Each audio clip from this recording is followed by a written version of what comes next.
Yay, it's you. And welcome back to The One Behind the Lens, the podcast where we pull back the curtain on photography, creativity, and everything that happens behind the scenes. Today's episode, it's a good one. It's called The One with Off-Camera Flash and Dance Photo Tips.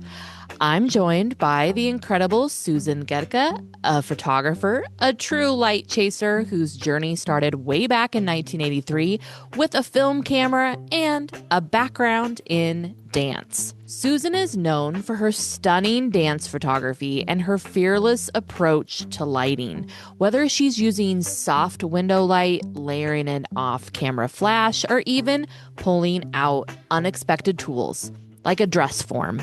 Yep, you heard that right. And wait till you hear why. In this episode, Susan and I chat all about working with natural light and off-camera flash, capturing movement with intention, how to troubleshoot tricky lighting situations, and her creative process for nailing those dramatic motion-filled shots. Whether you're brand new to lighting or looking to level up your dance photography, this one's packed with practical tips, honest stories, and a whole lot of inspiration.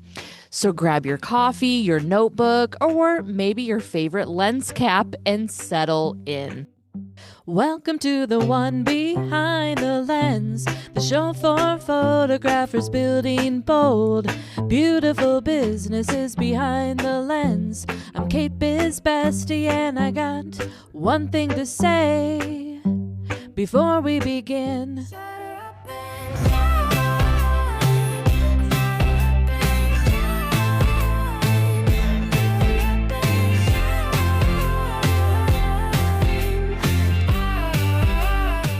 So, Susan, thank you so much for taking the time to come on The One Behind the Lens.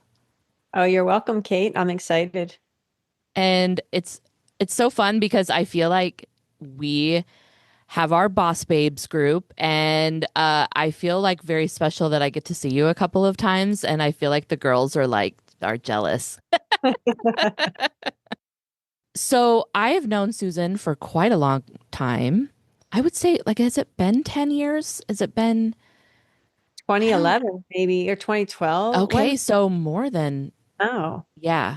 I'm so grateful to call you my friend, and I am super excited to have you here and to just kind of talk about dance and all that fun stuff that you are known for. So, Susan, let's just get right into it and talk about, I loved the story that you had alongside your dance background, that you kind of picked up the camera as you were a dancer in a company in Philadelphia. Is that correct?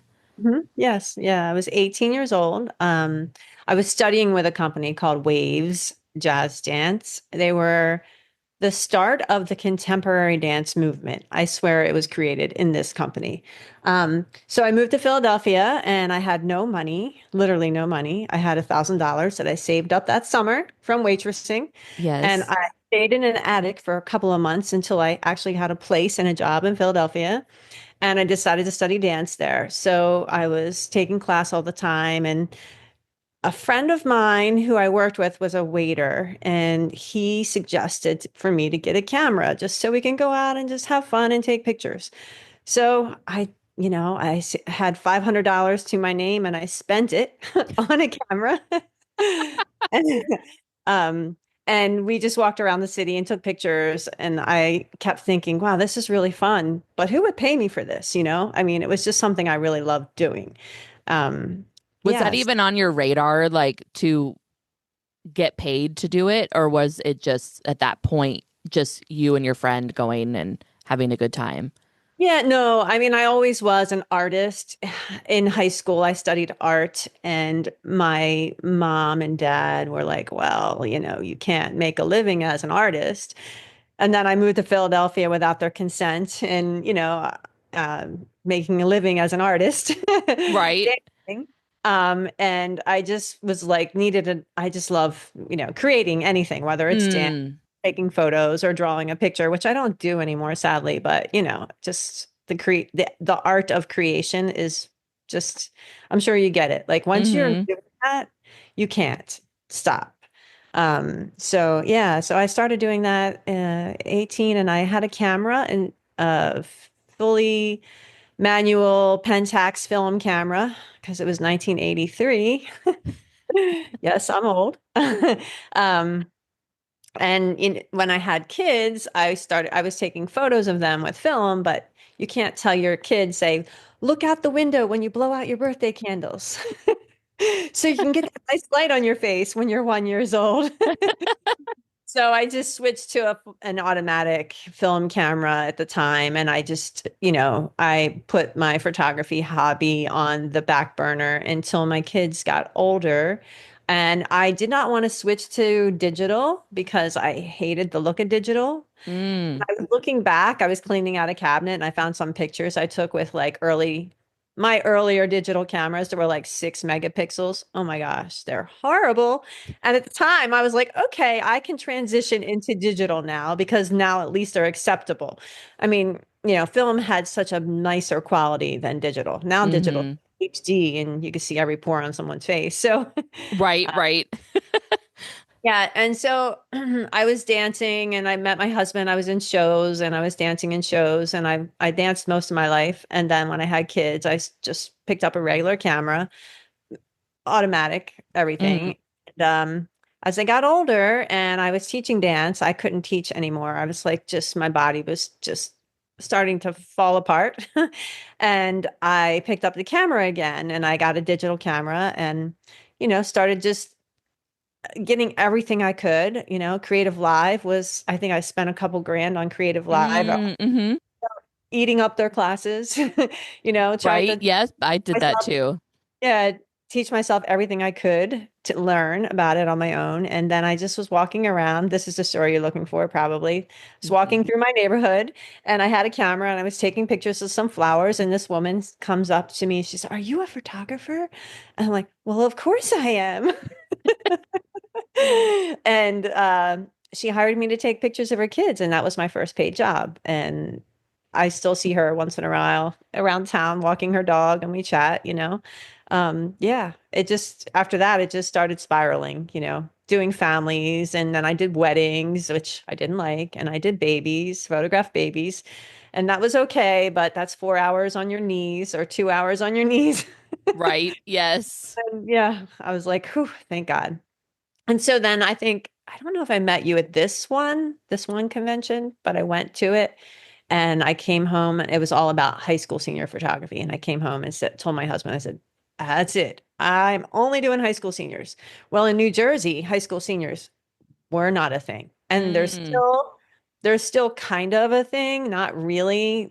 I had to actually go out of my area closer to the city to find clients to make myself busy because in Mm-hmm. my town they're not a thing. People just go to the high school photographer, the one or they go to the same guy who's been doing it and photograph their moms since they were Oh, and he's older than me. So nothing against him, just that's the way it is. So when we were in that one, am I allowed to say what it was? yeah, yeah. We were the scene together and we were focusing on seniors and all the challenges, which really pushed us. I think it really elevated all of us in a way to step out of the box and do different things and try different lighting and come up with concepts and themes and all of that. And we had those contests and we traveled together and it kind of was a lot of buzz. And that's how I got my clients in this area from all Mm. that. Well, and that's kind of how I feel like that's for a lot of us, even though high school seniors it is a thing in the Midwest where I'm at, but that it did like make you kind of stand out. Those challenges I kind of miss. And I tried starting a group to do them, online. I was calling it Saturday Night Special, and I was Mm, posting unusual things on my Instagram on Saturday night, and I was trying to get people to join in, not like a challenge, but just to like do something mm. different. And I got one or two people for like a couple weeks, and that was it. And we've tried amongst ourselves, like in We our group, yes. we've been like, let's do challenges. And then, Yeah, I know. I know. It gets uh, like, yeah, I know. And it is hard to be like, let's do this for ourselves, kind of. yeah, but that is one piece of advice I would give photographers is to shoot for yourself. And I haven't shot for myself in months. Mm, And yes, when you do shoot for yourself, you come up with work that you would not have created, and it rewards you so much. Um, it's just, I don't know what it inspires you to do more, and then you get busy and you don't. hmm. When you do them, are you doing it's like a whole different, it's not part of a session at all. It's a shoot that's just for you. Yeah, I find trying to mix the two, the people I get as clients may be attracted to something that I've done that was different and out of the box, but for them, they just want to wear their white dress on the beach or, Hmm. they're not, I used to have clients who were a little bit more adventurous, but I think the this generation is a lot more reserved than 6 years ago. But yeah, now I usually like I come up with something that like my talk about dance, like my lake shoot that I did 2 years ago. That was something I always thought about doing was this one. I saw this one picture of a ballet dancer in a lake. I'm like, oh, I would love to do that. So I showed it to my muse, who I've been working with from one of the first We Are the Scene challenges. She was 16 back then. Oh, And wow. and she's like, "Yes, I'm all over it. We're doing that." And I'm like, "Okay, well, I this is just a solo person in a lake. What if you brought a partner? Because I really don't photograph a lot of Mm. dance partnerships." And her partner could not make it that night. So I said, well, "Okay, well, maybe we shouldn't do it." She said, "No, I'll find another." So she asked this person she never danced with before, and he's amazing. And the two of them together were amazing. But that night, it had rained that day all day long. So I have the little, the one say, "You have to go and do it." The other person on the devil on your shoulder is like, "Oh, you're going to be horrible. You're going to fail. It's all wet and rainy. You could drop your camera in the lake, like all the things that could go wrong." So to my muse, Kira, I was telling her these things. I'm like, "Well, it rained a lot today, and where I take them to this lake, it's like you're driving past the cranberry bogs where the Jersey Devil lives. It's down a dirt road. Oh, wow. We're like deep in the Pine Barrens woods, and it's buggy back there on a wet day. Mm. I'm like, the bugs are going to be awful." She's like, "Don't worry, my mom will bring bug spray." I'm like, "Oh, but I don't have an assistant." "That's okay. My mom and dad will get in the lake." I'm like, "They're going to get in the lake and hold the lights?" "Oh, yeah, no problem." Guess what? A snapping turtle swam between the mom's legs and she didn't drop the light. It was amazing. She's probably like holding the light for dear life, like, like, Turtle just swam between yeah. my legs. But that was the best work I've ever created. I don't know if I'll ever create anything as amazing as that night. And I kept trying to talk myself out of it. Mm. So, that's a good lesson right there. Yeah. Sometimes when you have fear on your shoulder telling you, "Don't do this and don't do that," it might just be the voice inside of you telling you, you have to go do this Yes. from your fear. Hmm. I mean, I've seen those images and holy crap, they are amazing. And I love all of the backstory to it. Like it was this whole experience and then look what you created. Yeah, yeah. And it's just, I find that whenever, even, I don't know, some of my most memorable shoots were shoots that everything went wrong or something was in my way. Like the cloud shoot that I did with the girl. I don't know if you remember that one. Mm, oh yeah, yeah, yeah. Well, I charged up every single constant light I had. By the end of the shoot, I was using the modeling light on my AD 200 Oh wow. because everything went. Everything. And Oh, then after the shoot, everything worked. It was like it was like the universe saying, "How bad do you want this shoot, Susan? we're Do you really gonna challenge you for this. really want to make this work?" And again, those images are some of my favorite images I've ever created. So it's Wow. always been with me. I mean, I guess I'm one of those horses that runs in the rain or something. Right? Yes, yes. And But I also love that everything was, you said all your equipment, you charged it, but then it wasn't working. You were using your monolight and you were still able to do it and you still did it. Like, I feel like there would be some people would be like, well, sorry, like, we're gonna have to pack it up. I don't know what happened. But you were Right. like, we're here and it's happening. Right. Well, there was one shoot that I had to pack it up when I went into Mm. the pool with my housing that leaked. Oh, yes. Yes, that was very sad. Yes. First 10 minutes, I got maybe one photo and water rushed into the housing and my camera was done. And the Oh, mother, she looked at me and she's like, well, are you going to keep going? I'm like, this is my only camera. And I do have a backup, but I'm not willing on to what? take another risk on my backup camera because I have a shoot tomorrow. Right. We're done. I'm sorry. So sometimes you have to know. So you were talking about your dance, like a couple of your dance sessions that you did, and I was just wondering, as someone who studied dance, how do you think that the insider, a dancer as being like really an insider of a dance photographer, like how is that different for you compared to like say someone like me who did dance till like seventh grade and then, that's Well, that's you it. at least did dance until seventh grade, correct? So you know what first Yes. position is and fourth position and things like that. But there are some really wonderful dance photographers who have dance background. And I think it does make a difference because you can guide your client as they're doing things and say, well, your arms are beautiful, your leg is beautiful. However, your knee on your supporting leg is a little bit bent and it Mm, good the way it is, but let's try to straighten it and let's do it again. The dancers appreciate that knowledge because and it's also less exhausting for you having to get up and show them the back of your camera and say, what do you think of this one? What do you think of this one? You know, right.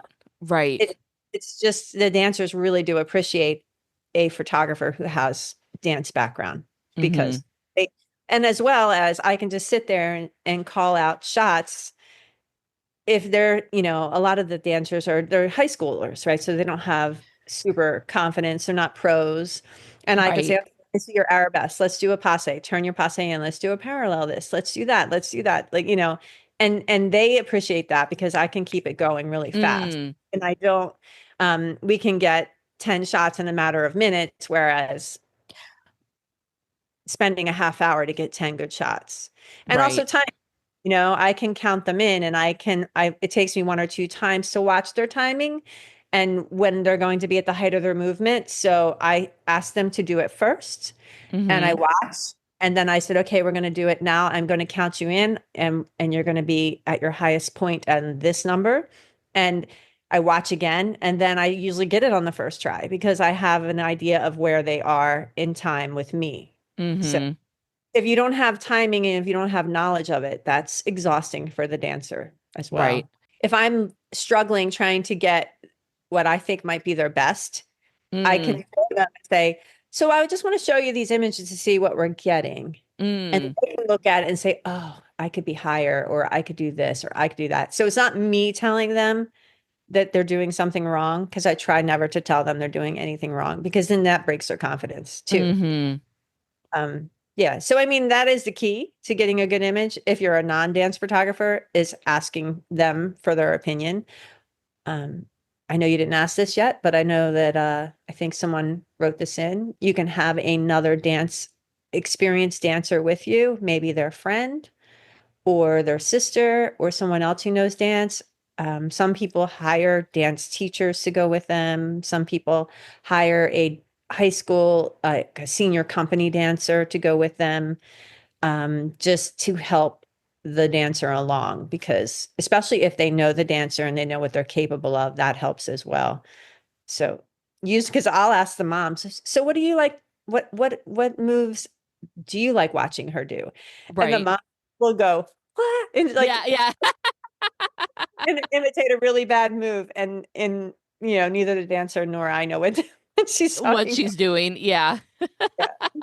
Um, so the mothers appreciate their child's art, but they don't always understand what it is. And then you have some moms who do, and sometimes, they can be helpful.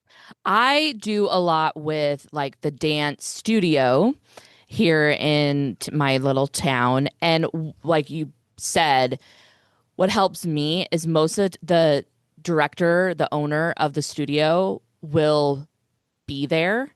And even if it's their little like dance recital shots, that they're really just showing off their costumes.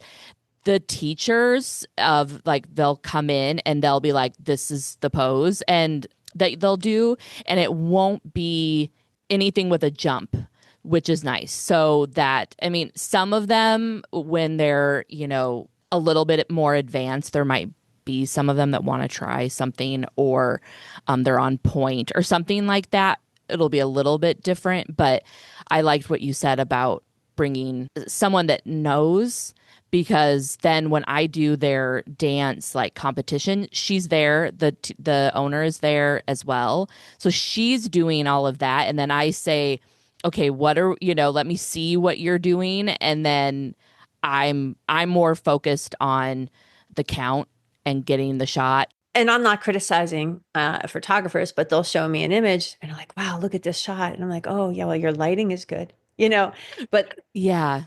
dancer may not like that her leg is not turned out, or her foot is sickled, or her shoulders are up, or her fingers are not in the right place, or her hip is out of alignment, or her rib cage is sticking out. I mean, there's so many things that a dancer will critique, like Mm-hmm. minutely, like tiny little details that most people would overlook. So, Right. yeah, technique helps. So if you have someone to help you with technique at the photo session, that helps the Yeah. dancer. If you had a like what is your go-to lens that you find is good for like dancers or even like for movement? Well, I love all of my lenses. My least favorite is my 24 to 70, but Mm, my go-to lens for dance. okay, okay. I'm That's just not funny. right. I'm not fond. I use the 70 to 200 from a distance, but it's really hard to make sure that they will be in the space that you have in your viewfinder Mm-hmm. when they move if you're pulling back for compression. The 24 to 70, you're pretty close to them and you can zoom Mm-hmm. in and out. You don't have to move very much, but you can get more of the scene. And I always put my dancer in a scene. So whether I'm framing them with a doorway or putting them on the staircase or framing with trees, or I'm using something to create like a stage, something that draws Mm-hmm. your eye towards them in the center. So the 24 to 70, I can get a lot more environment and have the dancer arch over this or put your foot up on this, or there's more to interact with, and I can Mm-hmm. get more environment in the 24 to 70. But it's not my favorite look of the lens. Does that Got make it. sense? Yeah, yeah, totally makes sense. You have this, I don't, it's like a godly like relationship with light. I feel like Oh, it's a very like central part of your work. And I just want to know what draws you to light, like to make it as like your creative tool. it's so funny that you asked this because I was in studio on Monday, Mm. a young dancer, and I had a white background. And I got three different types of looks from the same white background just by moving my light or moving the dancer or using a different modifier. And the mother was blown away. She's like, wow, that's amazing. How are you doing that? Because the people who are not familiar with what light can do don't understand. That's like magic. Hmm. And so even when you're out on a session, using natural light from the sun, direct sun, which I love. Some people can handle it, some people can't, but you may want to fill in under the shadows, or you have to have their head looking a certain way. Or if you want to backlight them, how are you going to put light in their face so it's not all blown out in the sky? There's I'm not a one style type of photographer. I think sometimes I look at my Instagram, I'm like, wow, it looks like three different people shot this, all of this. I use all different types of light, not just one. And I can't say that being a off-camera flash photographer is better than being a natural light photographer. I just think that it's great to have the ability to use all light. Mm. Are you ever not ever like when you're outdoors, is there ever a time when you're not using an off-camera flash? Well, I used to use reflector a lot, but the Mm-hmm. winds here have picked up so much that I think I sent you guys a video one time of me popping a reflector out on the beach and it ripped my shoulder out of the socket, basically. Yes, I do remember that. Like, this is why I don't use reflector because the winds are so bad and you can't hold it. Like I have assistants with me who are carry my light 80 to 90% of the time. Okay. Thankfully and they put their hand on the stick. I tell them where to move it, but they can't manage the reflector. They just Mm. can't. I'm like, Mm-hmm. no, you have to tilt it this way, tilt it that way, but the wind is blowing and it's just not easy for them. So I usually keep my trigger on and I either turn it on or off. Sometimes I will use bounce light from a building, or if I'm trying to get a dappled light look, I'll let that happen. Or if I want full sun, direct sun, meaning full sun, I sometimes just go with that because I think it looks like fashion light. But I'd say 70% of the time I'm using my off-camera flash. Okay. Well, and I just saw that you posted something and it was in a field, no shade, nothing, no buildings, no trees, nothing. And you did say in it that it was like 2 o'clock or 3 o'clock. Yes. And the only reason was is because the senior was going away and out of town, and it was the only night that I could get any time at this field. It's a lavender farm, and Mm. we wanted lavender. So we started in the one field, which was wildflowers, and it was over 90. I think it was 94 degrees, humid, buggy, and full sun. Well, there was clouds in the sky, but they were blowing by, you know? And it was, I put a hat on her for sure because I'm like, luckily she was okay with that because that'll shade the forehead. Even though you're using a light, you can still have a hot spot on the forehead if it's that high in the sky. But yeah, I brought my 8600 and I tortured my assistant because that thing is heavy. But that's how I got it done because if I didn't have that light, it would have just been a blown out sky, which is fine for some people. I personally want to show the clouds or the sky. Hmm. And then I thought it turned out really nice. I liked it. They were beautiful. What would you do if, say, she didn't have a hat? You just have to work with what it is, I the sun was kind of high, so even you can put it behind them, but it's still kind of high. Uh, Hmm. if you have a little bit of a highlight on the forehead, you just might have to work on that in Photoshop. You know, Right, right. Yeah, tilt their head up to the sun and use full sun, but not everybody can handle full sun for an hour. right. Yeah, I feel like sometimes you get the kids that their eyes, they just can't deal with it. And I did a shoot in the city, and it was 12 to 2. Imagine that. Mm, Uh, because the senior couldn't make it any other day. And I think they turned okay. out really good. But I did have some hot spots on her forehead and a couple spots, even though I was using my light, because that sun is right above her head. It's high noon. But the light definitely helped fill in all the shadows under the eyes and everything. It made it look beautiful. Sometimes you just have to if you have a little hot spot up there, that you just have to get rid of it. To just try to, yeah. Think of that where it's like that's gonna be maybe an easier thing to just deal with later. Where I know you don't want to do that. We don't want to give ourselves. It's like that thing of like people are like, you can edit that out. Oh, all the time. Yeah, yeah. In the city, at least you have the option of looking for open shade. Um, Hmm. you can find a building that blocks the light, or you can an overhang or work with trees. There's places you can place your client. Not so much in that field. Let's pause for something that's totally worth pausing for. If you're juggling a million tools to run your business, let me put you on to something better. I've been using photobiz.com for over 10 years for my website, blog, booking mini sessions, even scheduling podcast guests. I can capture emails and send out newsletters all in one place. And honestly, I haven't even scratched the surface on everything PhotoBiz can do. It's easy, professional, and their customer support is a chef's kiss. And guess what? Just for listeners of The One Behind the Lens, you'll get 25% off your first year with the code POD25. That's POD25. Or by hitting the link in the show notes. At the beach, is that mainly, are you doing that in the afternoon, or are you wanting that more in the evening, or is it I just either depend? get to the beach around 6 to Mm. 8 session.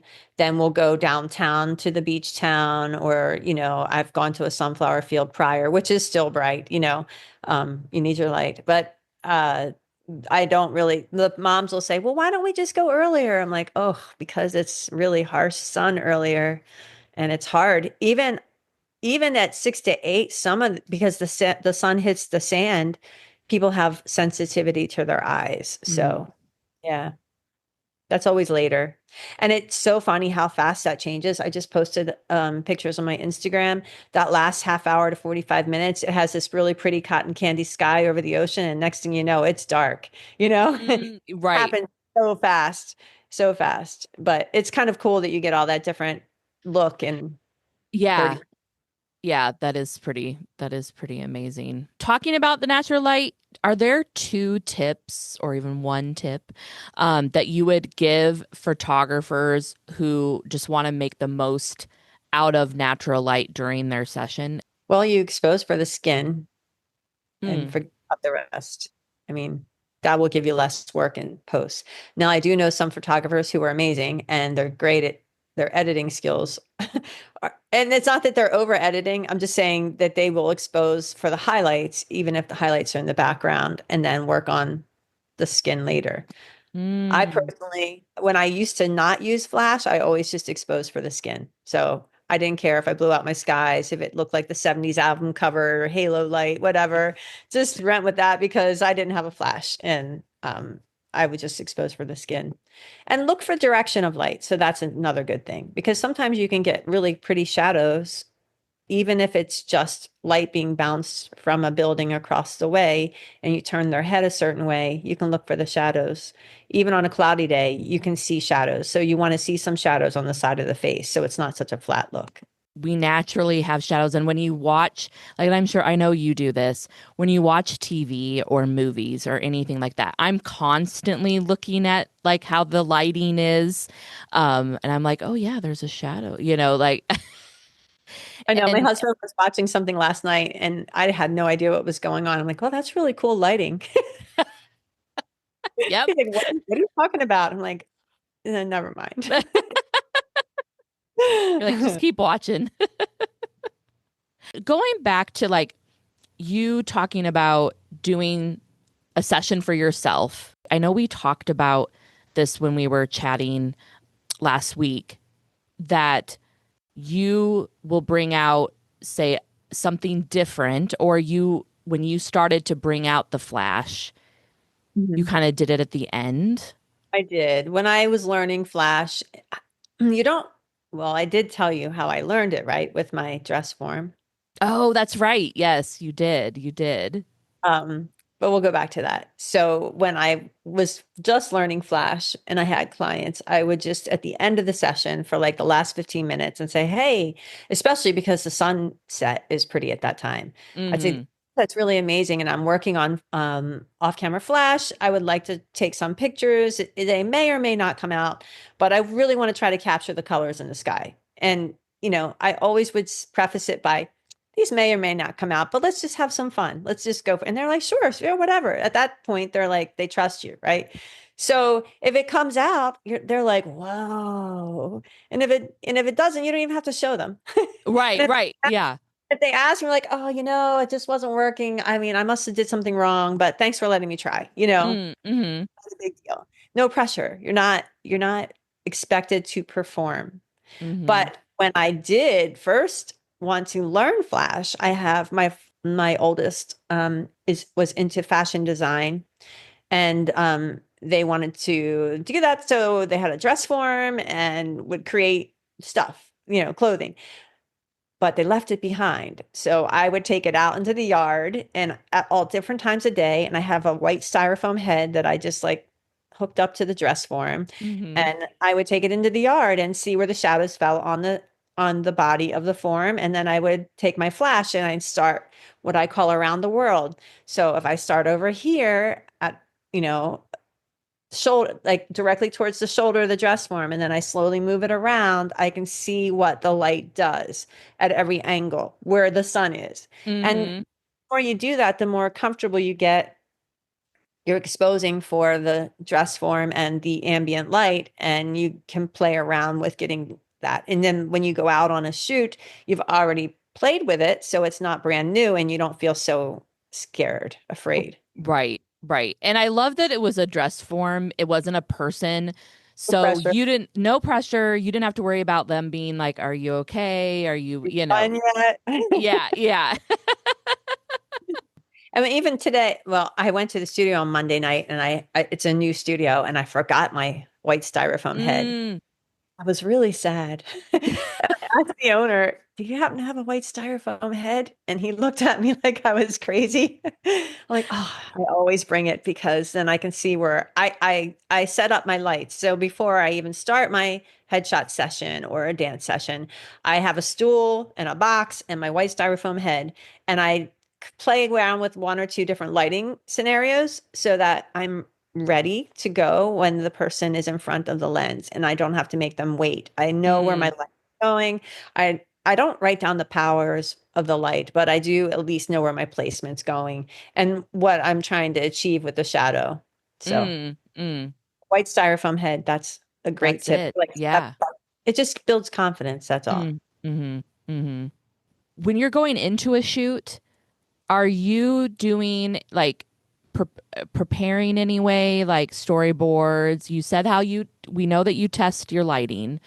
Um, is there any kind of other like prep that you're doing?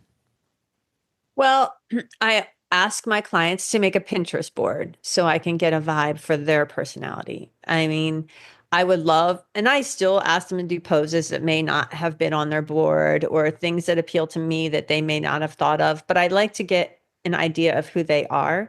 And I tell them not to go looking for senior photos because then we're just looking like everyone else.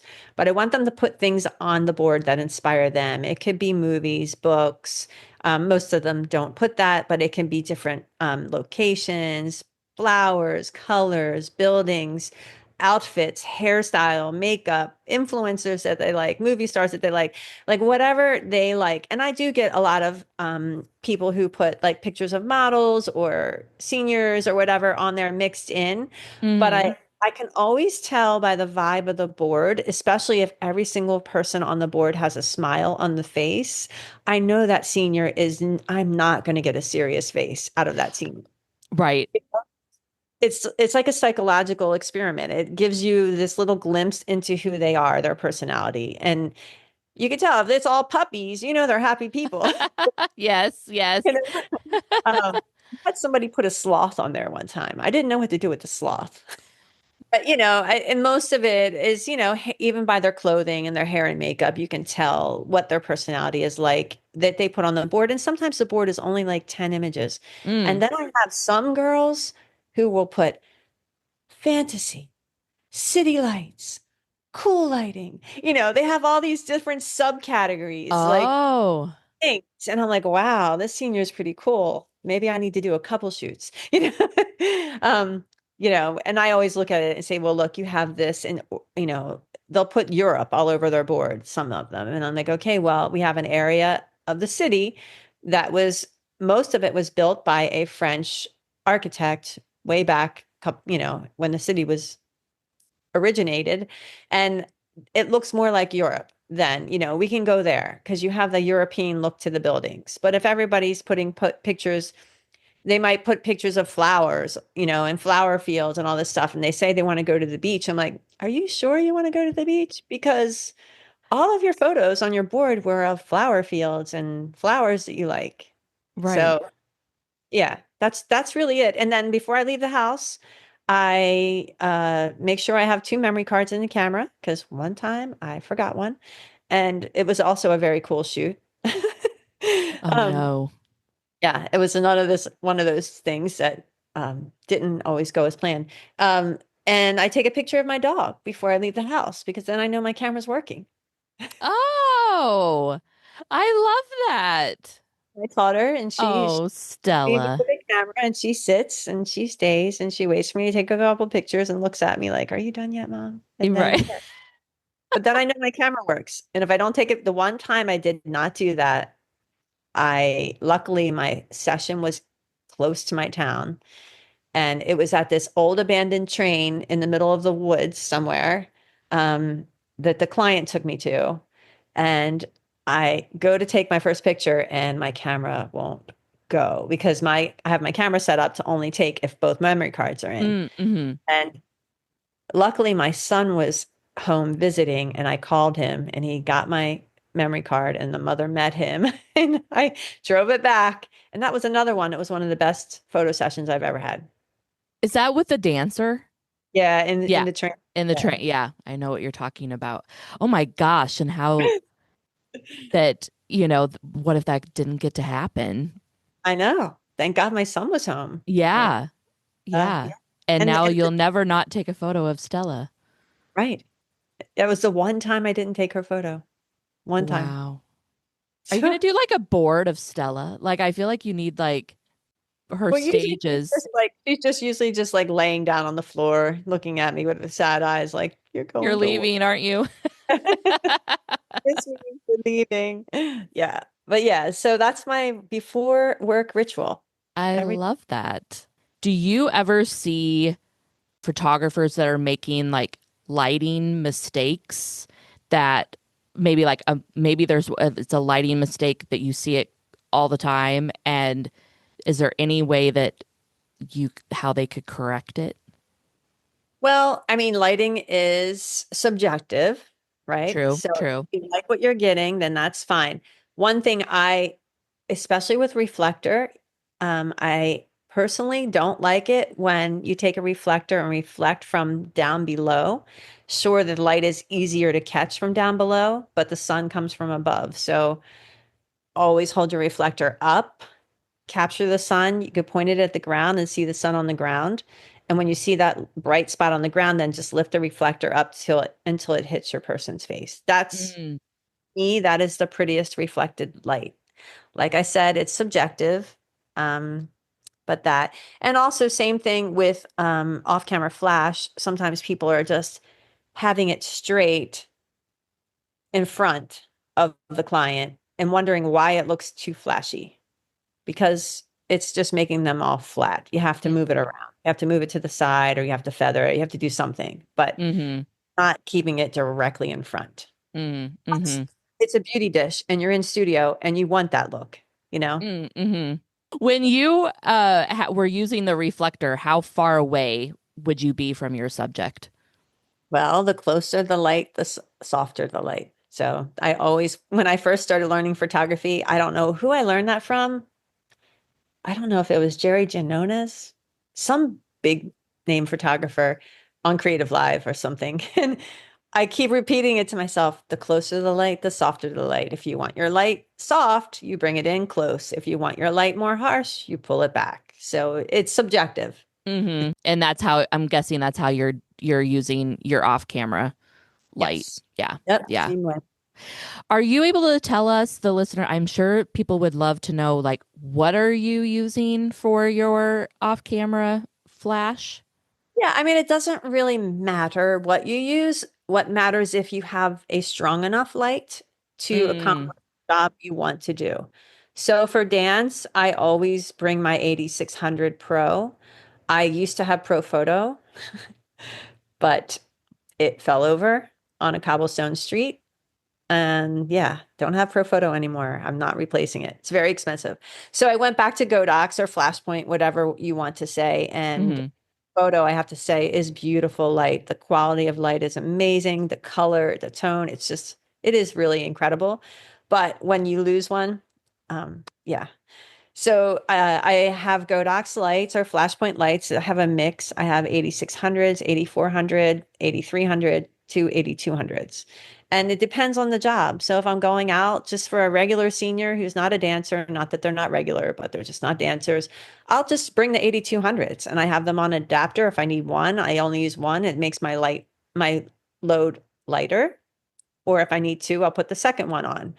But if I have a dancer in the city, I will bring my 8600 because the 8200s, they're just not fast enough to freeze a dancer, in my opinion. I know some people who can do it and shooting on high speed sync and it all comes out fine. But I like the reliability of having the more powerful lights. And like I was in that field with no shade, I use my 8600 because my 8200s would have been like, I'm trying, I'm trying. You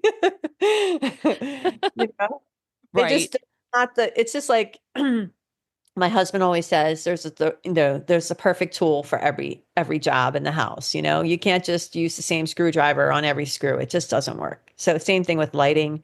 Hmm. Um, I had like my variety. And at the end of the session, I'm not even using my big lights. I'm using either my light wands or this little handheld light because I don't need heavy powered lights when the sun goes down. Hmm. Hmm. And by then my assistants are tired. So I'm like, here you Right. go.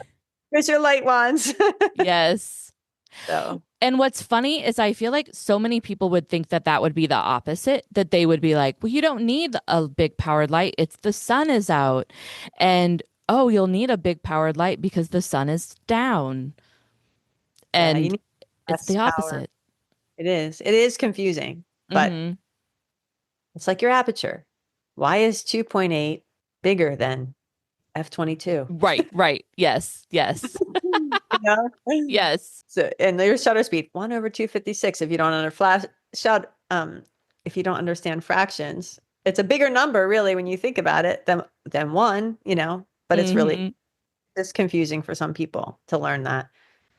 Yeah. But And I think that's probably the best, when you're first starting out, to really learn all of that as much as you can, because understanding it I think, is gonna help to add in all of the lighting and off camera flash and, all of that as well. yeah, I mean, I think also I like I said, started with a digital camera. I mean, a film camera. So it was manual. There was no auto when I Hmm. first started. I mean, there was, but I was stubborn and I was just going to use my manual because that's one I bought. Hmm. So you had to understand the exposure triangle with film because when you shot a roll of film, you were lucky if you got 3 to 6 photos on a roll that you were Hmm. happy with. It was like Christmas morning. I have a couple that I love, Yes, yes. like you're shooting digital, you could shoot 1,000 frames in a session and, it doesn't matter because you don't need that many. Just keep shooting. But Right, right. film, you had to pay to develop your film and you had to buy the film. So it was a costly mistake. Hmm. Yeah. I took classes at a college in Omaha that's not or Elkhorn, it's not very far from here, and I took the film classes, and I'm so glad. And that was prior to opening the studio, and I was really just going because I all I had done is theater, and I just wanted to try something different. And I'd always loved pictures. Like, I would say I'd always loved pictures. I wouldn't say I loved photography, but I always wanted the moment that we were in. I wanted to like, I needed to keep it. But going and taking those film classes, I'm so happy that I did that, because it is that thing where it's like, I'm buying this film. Right. I have one, like, the click is one shot, it's like you're paying for that. Yes. I No can't spray in just the go in and delete it. paint. No. Yeah. So yeah, totally. I feel like if you can, because even in now you can buy film, um, you can get it developed and all of that. I feel like it's a would for people it might be a good, like, just little lesson of just going around and taking some photos, even if it is a form, a dress form. Right. I do know one of my assistants this year is going to college for photography, and Mm, he had to take a film class, which I think is very important for them to yeah, know. Teaches the basics. In high school, I learned to type, like really type, so I can go crazy on the keyboard and right, going like this and hunting and pecking around to find what I need to know, or what I right. need, Yeah, yeah. like the basics. So it's good to know at least how to make your camera work on manual. Um, and there Hmm. are times when you just want to, I'm sure some photographers just want to shoot on aperture or shutter speed priority or one of those modes, and that's fine. I think I started on aperture priority when I went digital just because it was easy. I just kept it on 2.8 the whole time. I've never really done any of that. Like I just never You just I started with never yeah, yeah. And yeah, I think it's because I took those film classes and so that's what the teachers were telling us. That's what we had to do. right. So I sometimes get confused when people will, and it's not that I'm confused that they're doing it, but when they say it, like I'm like, well, then what do I do? Yeah, I tried shooting one photographer. I went and I think I went to PPA in Vegas one time, the big Oh, yeah. and this one photographer, I forget who he was talking about, and he's amazing. He's a wedding photographer. I just remember drooling over his photos, but he shoots in program mode. And he was like, you just point the camera down at the floor and you take a picture and then you have your exposure and then you just point it up at the client. Like, because he's like, you don't want to miss a moment. You always want to be, able to do whatever and have your camera do all the thinking for you because you'll miss moments. And when I tell you this guy was amazing, he was amazing. I went, Wow. I tried it. I'm like, I don't understand this. It's not and I had I knew manual, right? But I remember when I first started, I went into aperture mode and I was doing that for a little while. And then I changed back to manual. And then somehow I was like, let me just try to go back to aperture mode and try it. And I was like, I hate it. Mm, I just didn't like it anymore because you had to use your exposure compensation and you still have to change things. right, You right. It's not going to just do everything for you. Yeah.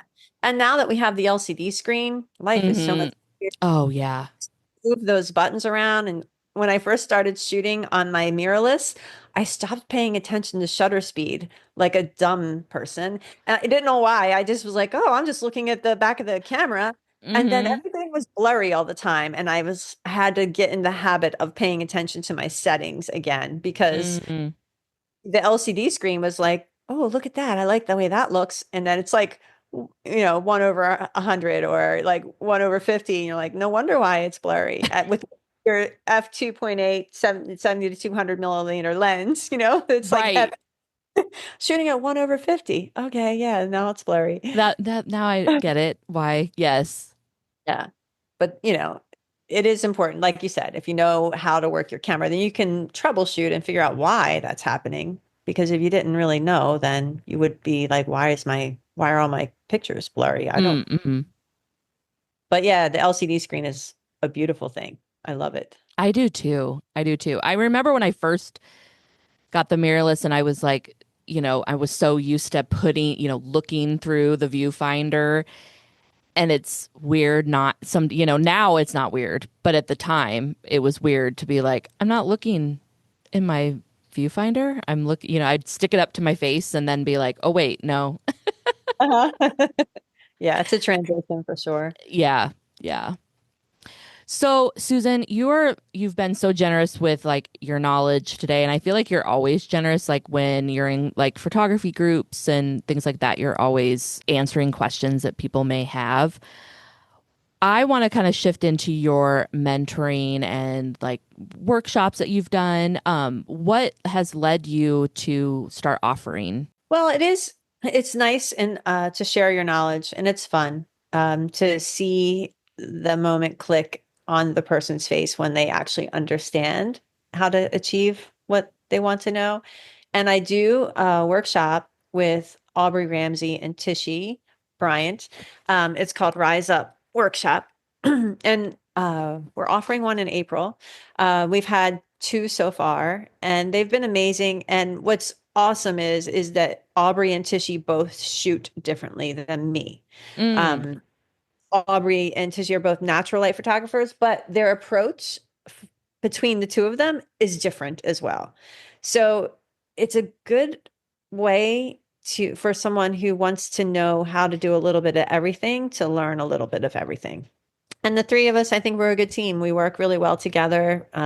It's 3 intensive days. Like it's intensive. We start at 8 or 9 in the morning and we break for lunch. And then we do some hands-on photo sessions throughout the day. And we also do classroom learning throughout the day. And Mm. then we end up with a hands-on session in the evening, like toward dinner hours before sunset. So it's a lot. It's long. I come home, I'm exhausted, but Oh, it's I a lot. bet. It's a lot of fun. And I love Aubrey and Tishy, and the people we've had at the workshop so far have been amazing. And I think they've all gotten something out of it from, if you, from three different ways. Mm. And which also can be a little bit exhausting because you have to switch gears. Like, so they ended up putting me the first day, the last time, because by the third day, people were exhausted to learn Flash. So now I go first. So, you learn Flash right off from the first day. So, So um, is it kind of like you're doing one, it's like each day is a different photographer that you're learning from? we did that the first time, and then the last time we swapped it out. So we started off with me in the morning, and then I did something in the afternoon, but there was classroom learning in between. And I think there was also a natural light shoot in the city that day too, with Aubrey and Tishy. So it's not so your brain, you can take a little break here and there, and we had some breaks so people actually could go get some downtime, some Mm, lunch. mm-hmm. But it's a lot. Like it's a lot. 3 days of learning, it's a lot. Um, But but I think it's it, good. yeah. I mean, it sounds like, and I know that when you've done it, in the past, I feel like everybody is coming away with great knowledge. You said in April is going to be the next one. And where will that be? It's in Austin. Okay. Austin, Tishy are both Austin people, and our locations vary depending on the weather or what's going on in downtown Austin, which is really beautiful, the city. Because I know did you go to Austin with us when we went No, no. at Flat Kate that year? Yeah, yeah. They don't know the story of No, no. that. I went to Austin, but it was not with you guys, and I was only there for like a short amount of time with like my little cousin senior photos, but I didn't go with you guys. Yeah, South Congress, we don't shoot at South Congress. It's just too many people. But the Mm, city, mm-hmm, mm-hmm. Are you already is it open yet for people to sign up? it is at riseupworkshop.com. It's open for signups now. Perfect. Perfect. I'll put all that stuff like in the show notes too. Do you do any kind of like one-on-one type thing, or do they need to go to this workshop to find No, you? I mean, yes, people can come to me and spend the day with me. And we could do whatever it is they want to learn. If they wanted to learn studio or studio in city or studio on the beach or whatever it is that they want. Some people really want to learn beach photography, which I feel like I've almost mastered. It's a crazy environment. But yeah, I mean, that's where I am most of the summertime is on the beach. But I also do a lot in the city and I have a studio. So we can learn, you pick my brain about any of that. Perfect. And we can put this in the show notes too, but do they go to your website? They can actually message me on Mm, Instagram or Facebook. I don't have a page on my website for that, but I can give them information privately. okay. When I Perfect. switched my website up, for some reason, that page never went back up, and I haven't, you know, I'm not a website person, as you well know. I pay people to do that for me. Right. Well, and it'll be easy to find you on Instagram or Facebook. It's Susan Grace Photography. Um, or you have Susan Grace Dance. Well, I had to use Susan Grace photos Oh, because, photos. That's right. yeah, photography seemed too long, which in hindsight, I should have kept that. But once you have the name, yeah, you can't change it.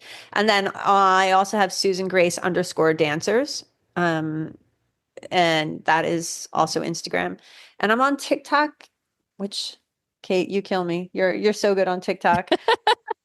I usually look at people on TikTok, but I do have a profile. It's just Susan Grace. I had to look it up. Oh, perfect, perfect. I know that's that thing. If you have multiple ones. Yeah, it's Susan Grace, I think, underscore on TikTok. And then Facebook. I have Susan Grace Photography. Okay. But So there are many ways to find you and send you a message or a DM. yes. Well, perfect. Well, before we go, is there one like little nugget, one small shift a photographer could make like this week to see light and their work in a new way? Be open to new ideas and change and always learn. And I wake up in the morning after I answer my emails. I usually watch YouTube videos on photography. Mm, It's an obsession. I I'm love it. always trying to learn something new or master something that I haven't quite mastered, or just researching, getting inspired, trying to figure out ideas for when I finally do get time to shoot for For myself again. yourself. Yes, Yeah. like put that in the back of your head. Yes. And trying, I read this book called Big Magic by Elizabeth Gilbert. Do you know the woman Eat, Pray, Mm-mm. Love? She wrote Eat. Oh, yes, yes, yes. So, and in the book, she says ideas are magic and they have an energy to them and they're going to visit you. And if you do not act upon them, they will visit another person. Have you ever seen that? I've had ideas like, Wow. oh, that's my idea, but I never did it, but Hmm. someone else did it. And it's just really crazy when you think about it, because I'm sure that people out there have ideas and they just have the list of their ideas and they don't do them. And then all of a sudden they see someone else do it and maybe better than you would have done it, and or whatever. And you're Right. mad because you never acted upon your ideas. So Hmm. that also would be one way to elevate your work. Hmm. If you get an idea, just try to practice it, or 10 minutes at the end of the session, see if we can make it happen. Well, Susan, thank you so much for being here. This was a great Fun. conversation. So much fun. It was nice to see you again, Kate. Thanks for asking me. Welcome to the photo confession booth. Hi, I'm Susan from Susan Grace Photography. Kate asked me to record a funny memory from a photo session that I've had. So one day, my client, who was a senior, wanted to go to a skate park that was nestled in the middle of a beautiful park setting in Philadelphia. So I looked at the calendar of this park and I didn't see any events, and I said, okay, let's go. We were in the car with her mother, her aunt, my assistant, and her. And she's only like 16 or 17 years old. And we arrive at the park and see not one, not two, not 100, but hundreds, maybe 1,000 naked people in this park on bicycles. As it turns out, Philadelphia has a naked annual bike run every year. And I'm not making fun of this bike run. I know it's meant to create awareness about body image and all other sorts of things. And it's, it has a purpose. However, showing up to your senior's chosen location for her senior session, which was supposed to be a skate park, and seeing hundreds, maybe 1,000 or more naked people on bicycles is a sight you will never forget. Huge thank you to Susan for sharing her lighting wisdom, dance photography tips, and those behind the scenes stories that remind us photography is always a mix of patience, experimentation, and a little bit of magic. All of Susan's information will be in the show notes, so check that out. And I'll be back soon with more stories, tips, and conversations from behind the lens. Until then, let's shut her up and shine, friends.